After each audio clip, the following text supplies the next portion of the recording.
ఏంటి మహి, సమంత మాట్లాడడం లేదు? నువ్వైనా చెప్పు. గోపి లంచం తీసుకున్నాడని ప్రూవ్ అయింది కదూ. తనని జాబ్ నుంచి టర్మినేట్ చేశారు కదా. ఆ శుభవార్త వినాలని నేను ఆతృత పడుతూ ఉంటే మీరేం మాట్లాడరేంటి? ఏం మాట్లాడతారండి?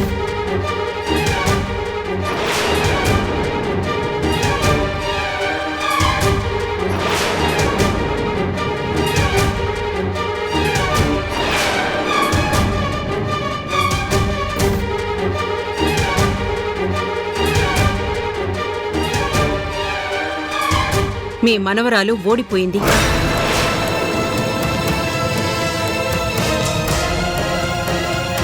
నిజం గెలిచింది. న్యాయం మీద అన్యాయం ఎప్పటికీ గెలవదని మరొక్కసారి రుజువైంది.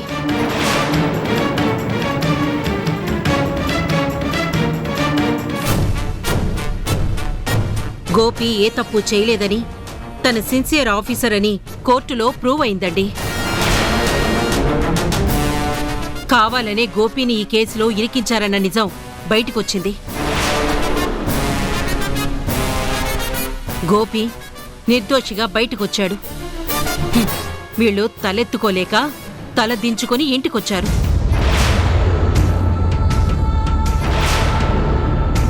ఏంటి సమంత, పూర్ణ చెప్తుంది నిజమా? అవును తాతి, నేనెంతో తెలివిగా ప్లాన్ చేశాను. అన్నీ పగడ్బందీగా చూసుకున్నాను. కానీ లాస్ట్ మినిట్లో ఆ జగపతి వచ్చి అన్నీ తలకిందులు చేశాడు.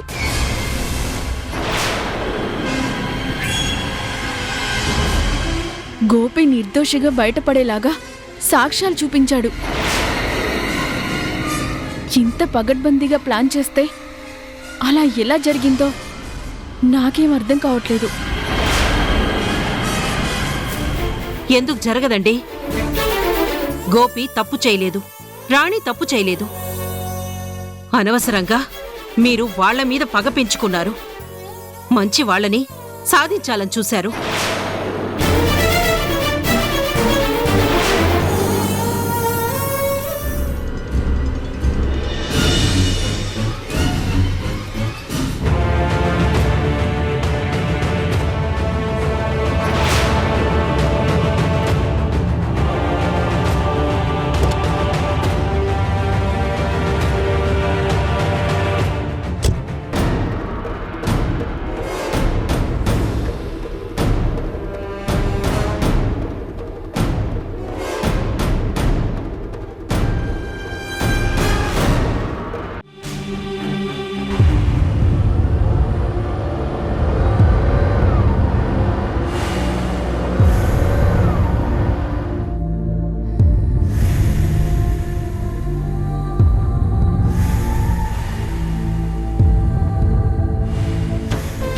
ఏంటి సరిది, ఎన్ని చోట్ల వెతికినా వంశీ ఎక్కడున్నాడో తెలియడం లేదు.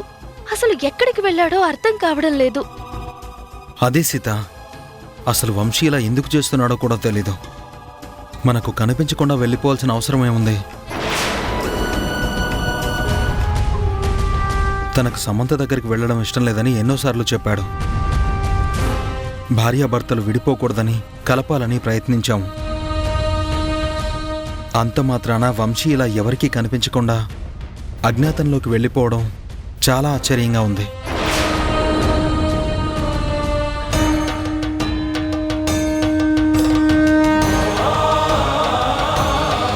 ఎలాగైనా సరే వంశీ ఎక్కడున్నాడో తెలుసుకోవాలి. వంశీని మళ్ళీ మన దగ్గరికి తీసుకుని రావాలి. ఒక మంచి స్నేహితుణ్ణి మనమే కాపాడుకోవాలి.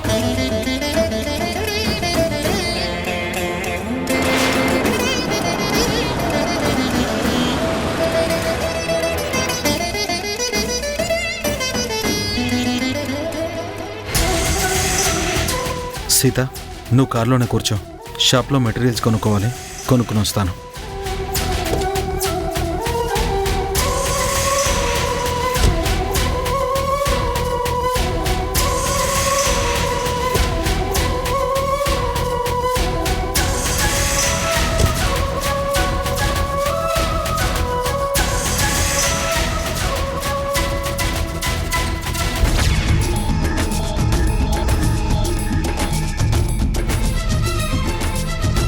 అరే మామ పాపం చూడరా భలే ఉంది కదా. బాగుందిరా, కానీ ఇది కాస్ట్లీ జాంపండు అనుకుంటా. కారులోంచి దిగింది. అలాంటి వాళ్ళ జోలికి వెళ్తే మనకే ప్రమాదం. కారులో దిగినా విమానంలో దిగినా మన కంట పడ్డాక మన చేతికి చిక్కవలసిందే. ఎవడైనా అడ్డొచ్చాడనుకో వాణ్ణి వేసేద్దాం. అడ్డు రాలేదనుకో ఈ జాంపండుని మనం రుచి చూద్దాం. పదండ్రా.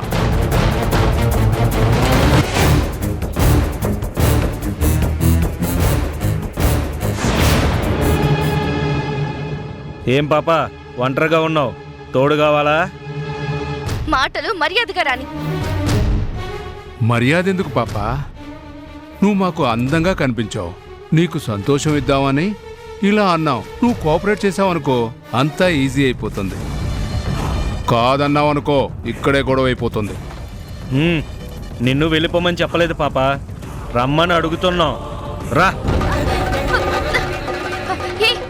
Sir sir Kalyan sir. ఏయ్ పదవే. రమ్మంటుంటే పద.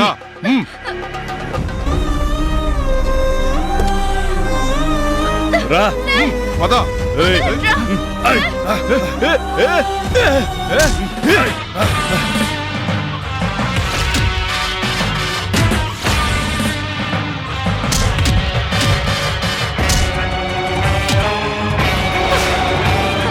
Sir Vamsi sir.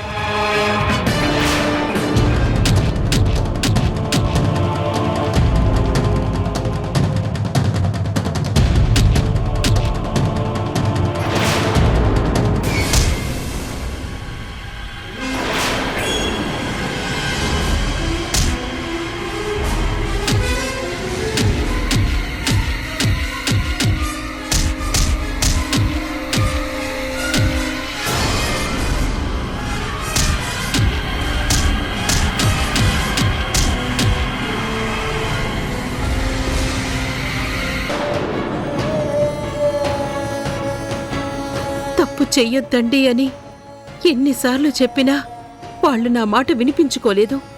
నీ విషయంలో వాళ్ళు ప్రవర్తించిన తీరుకి నిజంగా నేనెంతో సిగ్గుపడుతున్నాను. నీ కాళ్ళు పట్టుకుని క్షమాపణ అడగాలనుకున్నాను. వద్దమ్మా, మీరలా మాట్లాడొద్దు.